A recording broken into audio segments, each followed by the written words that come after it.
दो बेटों अर्नव और आरुष के साथ शांति से जीवन बिता रही थी। लेकिन शांति के पति सोहन से उसकी कभी कभार थोड़ी अनबन हो जाती थी। एक दिन शांति रोज की तरह सुबह का खाना बना रही थी, तभी दरवाजे की घंटी बजी। घंटी की आवाज सुनकर वो दरवाजे की ओर जाते हुए कहती है, अरे आती हूँ, कौन है, सब्र करो। शांति दरवाजा खोलती है तो देखती है कि उसके जेठ मोहनदास सामने खड़े होते हैं। वो सक पकाकर अपना घूंघट करती है और पैर छूकर कहती है, आइए आइए जेठ जी। कैसी हो शांति? जी मैं तो बिल्कुल ठीक हूँ, सब आपकी मेहरबानी है भाई साहब। शांति और मोहनदास की बातें सुनकर शांति का पति सोहन और उसके दोनों बेटे बाहर आ जाते हैं। अरे भैया राम राम, कैसे हो आप? राम राम भाई। अरे शांति ऐसे खड़ी खड़ी क्या देख रही हो? चाय कॉफी कुछ लेकर आओ, भैया आए हैं। शांति तेजी से रसोई की ओर आगे बढ़ती हुई कहती है, अरे मेरी माँ, गेट खोलने के चक्कर में मेरे तो चावल ही जल गए। वो दौड़ी दौड़ी रसोई में जाती है और देखती है कि सारे चावल जल गए हैं। वो दोबारा चावल बनाने में लग जाती है। इतने में सोहन आवाज लगाता है, अरे शांति, तुम्हारे चावल का रोना खत्म हो गया हो तो चाय ले आओ। जी लाती हूँ अभी। शांति जल्दी जल्दी चाय बनाती है और मोहनदास को चाय देती है। सब एक दूसरे की खैर खबर पूछते हुए चाय पीते हैं। चाय खत्म होती ही मोहनदास शांति की ओर देखते हुए मजाक में कहते हैं, शांति, अब तुम्हारी चाय में दम नहीं रहा, अब हमें चाय बनाने वाली बदलनी पड़ेगी।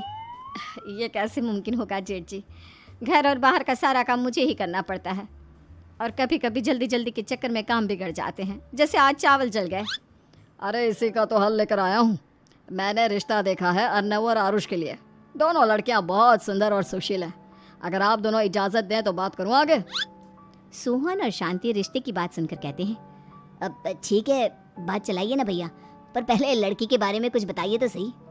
हाँ भाई साहब, लड़की कैसी है, परिवार कैसा है, कहाँ के रहने वाले हैं? देखो परिवार तो बहुत अच्छा है, पर वे दोनों लोग बहुत गरीब हैं। दहेज में कुछ मिलेगा नहीं।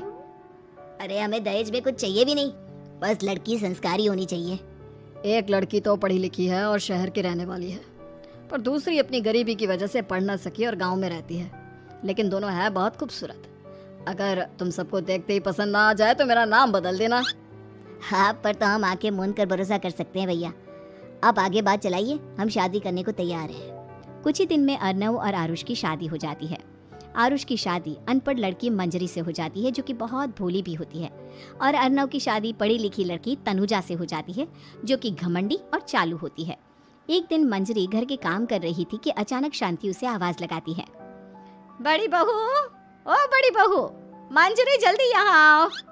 मंजरी जल्दी जल्दी शांति के पास जाती है। बेटा मेरे पैर दबा दे, बहुत दर्द हो रहा है। जी माँ जी, बस बर्तन धोकर आती हूँ। अरे बैठ यहाँ, मेरे पैर में बहुत तेज दर्द हो रहा है, बर्तन छोटी बहू धो लेगी। मंजरी शांति के पैर दबाने लगती है तो शांति तनुजा को आवाज लगाती है, छोटी बहू, ओ छोटी बहू। तनुजा थोड़ी देर से आराम से चलकर आती है।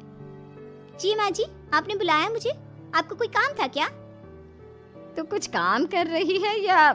शांति की बात काटते हुए तनुजा बोलती है, कुछ नहीं माँ, फोन पर अपने घर पर बात कर रही थी। अरे बाद में बात करियो अपने घर वालों से, पहले जाके बर्तन धो ले। तनुजा मुंह बनाते हुए अपनी जिठानी की ओर देखती है और मन ही मन कहती है, ये महारानी वहाँ बैठी है, ये नहीं कि बर्तन धो ले। मैंने इतनी पढ़ाई बर्तन धोने के लिए की थी क्या? तनुजा दांत पीसकर वहां से चली जाती है। अगले दिन सब दफ्तर चले जाते हैं, तभी डाकिया चिट्ठी लाता है। शांति चिट्ठी लेकर मंजरी से कहती है, बड़ी बहू, जरा छोटी बहू को बुलाना, एक चिट्ठी आई है। मेरी तो आंखें कमजोर है तो मुझसे पढ़ा नहीं जाएगा। मंजरी तनुजा के पास जाकर कहती है, तनुजा, तुम्हें माँ जी बुला रही हैं। मुझ पर हुक्म मत चलाओ, काम बताओ काम। अरे मैंने तुम पर कहाँ हुक्म चलाया, और हुक्म चला भी दूंगी तो क्या हुआ? तुम तो मेरी छोटी बहन की तरह हो ना।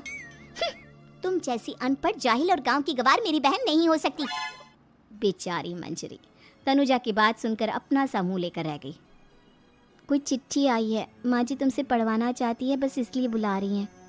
मुंह टेढ़ा करके तनुजा मंजरी का मजाक बनाती हुए कहती है, अनपढ़ कहीं की। तनुजा का ऐसा बर्ताव देखकर बड़ी बहू बहुत दुखी होती है।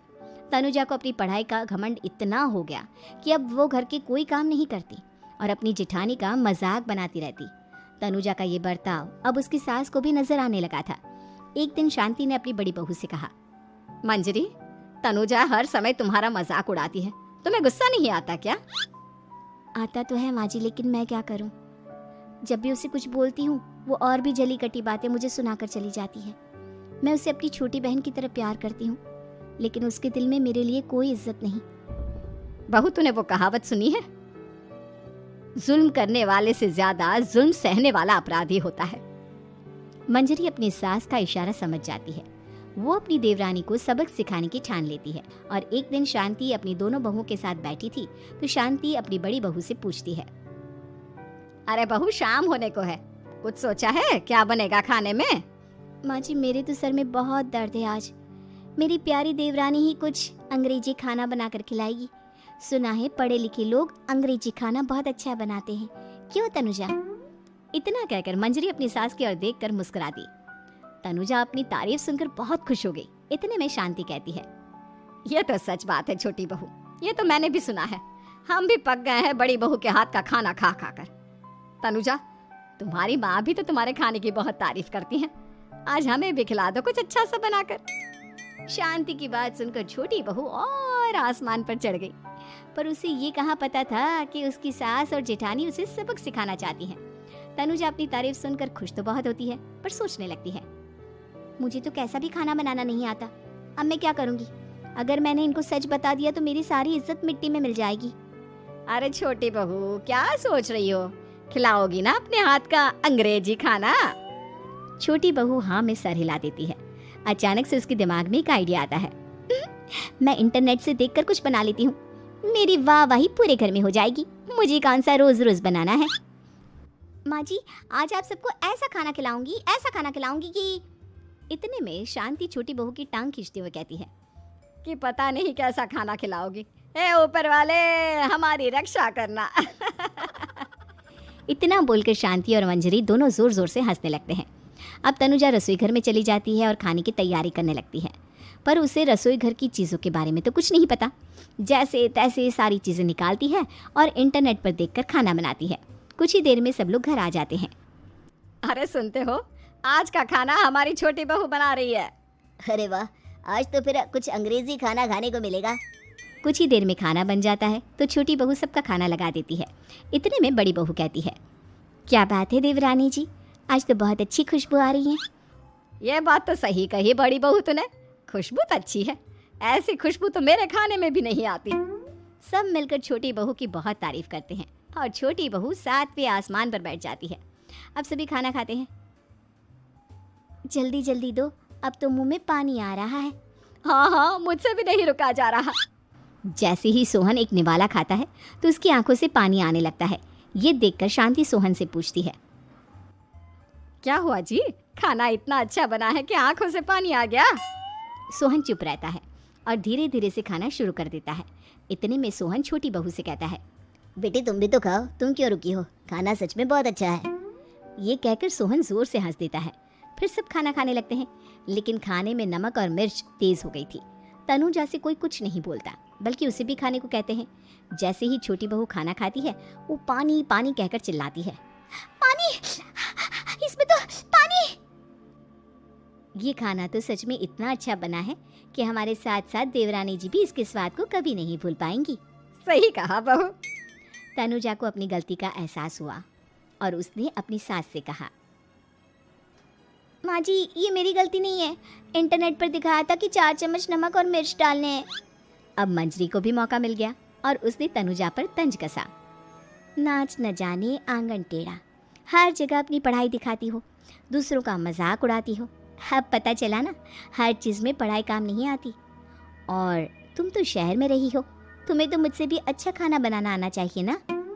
बेटा, अगर तूने ठीक से सब सीखा होता तो आज तुझे शर्मिंदा नहीं होना पड़ता। बात शहर या गांव की नहीं होती। मंजरी गांव से आई है, लेकिन उसे घर का काम करना और खाना बनाना सब अच्छी तरह से आता है। तुम शहर में रही हो, तुमने ये सब क्यों नहीं सीखा? छोटी बहू सर नीचा कर सबसे माफ़ी मांगती है और बहुत शर्मिंदा होती है। दीदी मुझे माफ़ कर दो, मैंने आपको बहुत बुरा भला कहा, पर आपने मुझे हमेशा ही माफ़ किया। आज मुझे अपनी गलती का एहसास हो गया है। अब दोनों बहुएं मिलकर घर का काम करने लगी और एक दूसरे को अपने गुण बांटने लगी। मंजरी ने अपनी देवरानी को खाना बनाना और घर का काम करना सिखाया, वहीं तनुजा ने भी अपनी जेठानी को पढ़ना लिखना सिखाया। शांति और सोहन ऐसी बहुएं पाकर